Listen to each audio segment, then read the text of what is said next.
Hi అండి. నేను ఈరోజు మా తోటలోనే చిక్కుడుకాయలు తెంపుకుంటున్నానండి. అవి అక్కడెక్కడ ఉన్నాయి, నాకు అందకుండా ఉన్నాయండి.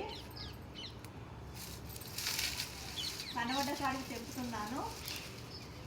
మా ఆయన కోసేస్తా అన్నాడు, చెట్టు ఎండిపోయిందని, మళ్ళీ పూతకు వస్తుందని నేను వద్దని చెప్పినా అండి. చెట్లు చూడండి ఎంత పూతకు వస్తున్నాయి, వాటర్ పడుతుంటే బాగా పూస్తుంది. మన చిక్కుడు చెట్టు ఉగాది దాకా ఉంచుకుంటారండి. ఉగాది అయిపోయినాక కోసేద్దాం అన్న వాళ్ళు అట్నే ఆపిందే మంచిదైందండి. చాలా పూత వస్తుంది చెట్టు. ఇప్పుడు నేను ఇందులో పోయి కోస్తానండి కాయలు.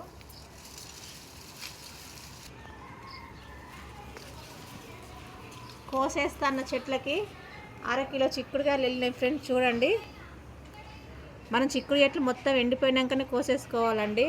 ముందే కోసేస్తే ఈ ఎల్లేటివి కూడా వట్టిగానే పోతాయండి. చిక్కుడుకాయలు మస్తు పూతకొచ్చింది మా చెట్టు అయితే. ఉగాది దాకా కాసేయమనుకుంటున్నాను నేనైతే.